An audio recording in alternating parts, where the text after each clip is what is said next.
Beberapa hari yang lalu saya nonton video di TikTok dari @wike_aprilia. Malam Bapak. Gimana? Bawa apa? Ikan. Ikan. Ambil di mana ini Bapak? Dari Amin. Avium. Pele jauh sekali. Bapak naik apa ke Avium? Jalan kaki. Nah, Pele jauh. jauh. Wih, ikan besar sekali. Pakai apa ini? Nelon. Ini panah. Kapan nanti? Tadi. Bapak mau tukar dengan apa? Mau tukar dengan 50. Sabar ya. Tunggu ya Bapak ya. Tidak apa-apa. Ini Bapak. Bapak di rumah ada beras? Tidak ada. Dapat. Hah? Lapar. Oh, kasihan. Ini Bapak setrika. Masak di rumah ya. Terima kasih lagi. Aduh, minta maaf. Tidak apa-apa Bapak. Terima kasih ya Bapak. Sudah dibawakan ikan. Mana uang tadi? Awas jatuh. Basah. Sini. Nah Bapak. Ya. Terima kasih Bapak. Yo, hati-hati ya. Di situ diceritakan seorang warga Papua bernama Bapak Abi berjalan kaki sangat jauh hanya untuk menjual ikan ya kepada seorang perempuan. Dia menjual ikan itu hanya dengan uang Rp50.000. Nah, kemudian si perempuan tadi dengan ikhlas memberikan uang Rp100.000, kemudian juga diberikan beras, biskuit ya untuk dibawa pulang oleh si Bapak Abi tadi.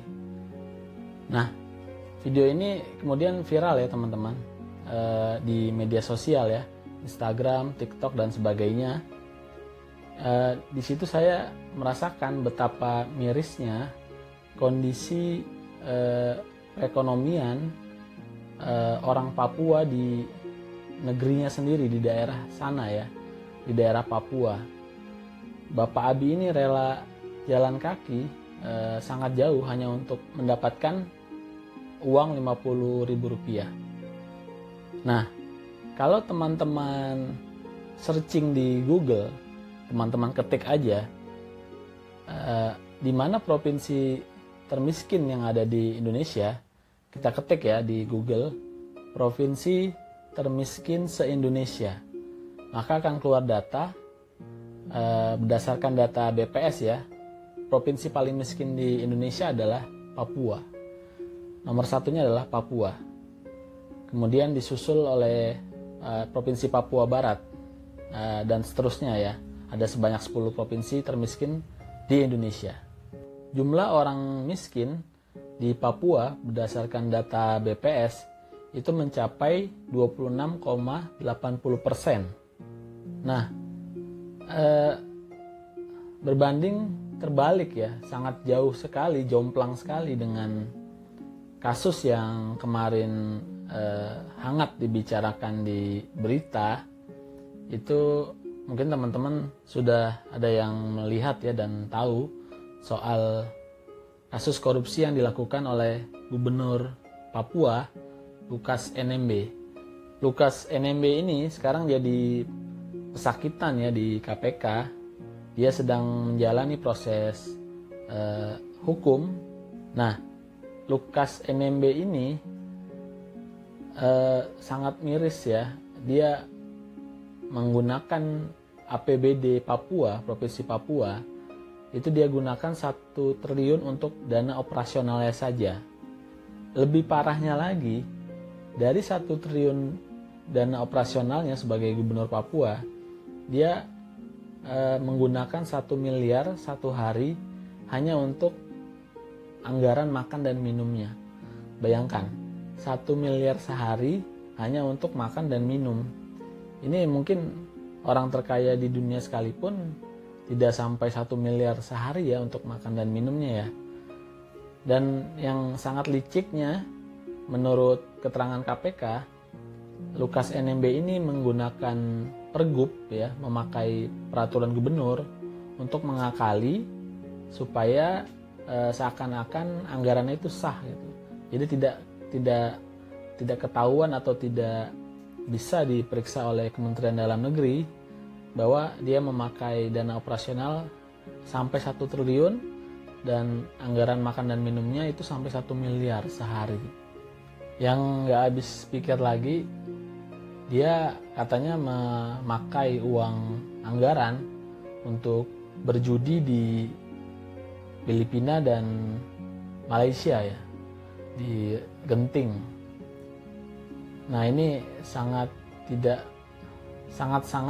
mencerminkan bagaimana seharusnya seorang pemimpin dari sebuah daerah yang warga negaranya sendiri masih banyak yang kesusahan untuk makan.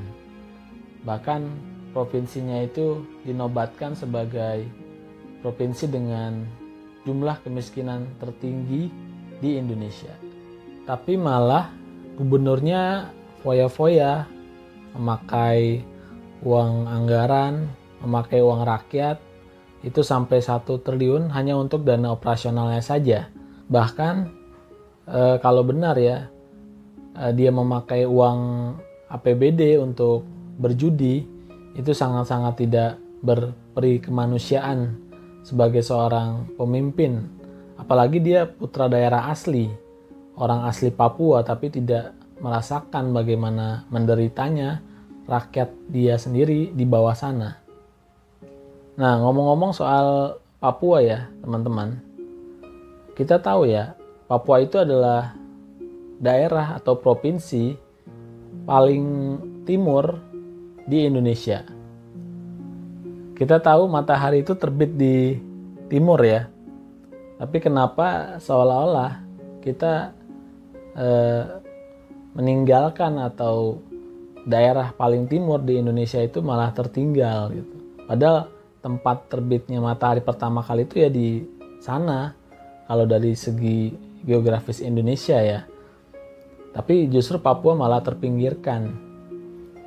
Papua ini juga merupakan pulau terbesar di Indonesia ya. Jadi nomor 1 itu pulau terbesar adalah Papua, nomor 2 Kalimantan dan seterusnya.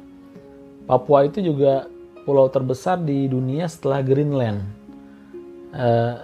Pulau Papua itu lebih dari negara Jepang, lebih luas dari Jepang, dan bahkan pulau Papua itu setara dengan 1 negara Turki.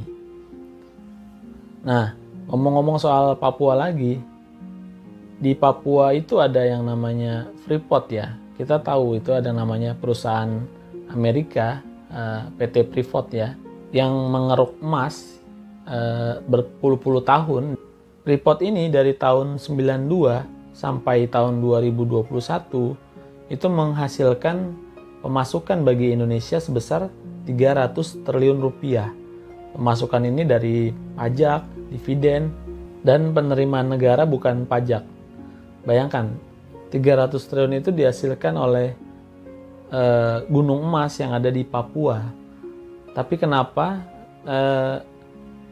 rakyat Papua masih banyak yang miskin? Justru orang Papua itu adalah orang yang paling miskin se-Indonesia. Provinsi paling miskin di Indonesia. Nah, gambaran video yang di-upload oleh saudari Wike Aprilia tentang Bapak Abi yang berjalan kaki berkilo-kilometer menjual ikan hanya untuk mendapatkan uang Rp50.000 saja, itu adalah gambaran kecil dari betapa susahnya kehidupan orang Papua hanya untuk mencari makan. Sementara para pemimpin daerah di sana itu tidak mengurus rakyatnya dengan baik, bahkan hanya memikirkan perutnya sendiri saja. Lukas NMB adalah satu dari gambaran bagaimana seorang pemimpin itu tidak menjalankan dan tidak mempunyai rasa kemanusiaan terhadap rakyatnya sendiri. Nah, alhamdulillah kita lihat ya di zaman sekarang di era Presiden Jokowi, pemerintah pusat sedikit banyak sudah melakukan perbaikan untuk meningkatkan taraf hidup masyarakat di Papua dengan membangun infrastruktur dan sebagainya. Makanya Presiden Jokowi ini begitu dicintai oleh rakyat Papua karena dibandingkan dengan mungkin ya sebelum-sebelumnya, sebelum masa-masa dulu ya, itu Papua selalu terpinggirkan, tapi sekarang justru mendapat perhatian lebih. Bahkan dana alokasi dari pemerintah pusat, anggaran kepada Papua itu sangat-sangat besar ya. Tapi sayangnya kebijakan yang dilakukan oleh pemerintah pusat itu tidak dibarengi oleh pemerintah daerah sana di zaman Lukas NMB terutama ya. Semoga rakyat Papua dan kehidupan di Papua menjadi lebih baik lagi, dan semoga tidak ada istilahnya tikus mati di lumbung padi. Bagaimana bisa daerah yang menghasilkan devisa begitu besar dari sebuah gunung emas, tapi rakyatnya sendiri malah hidup dalam kubangan kemiskinan.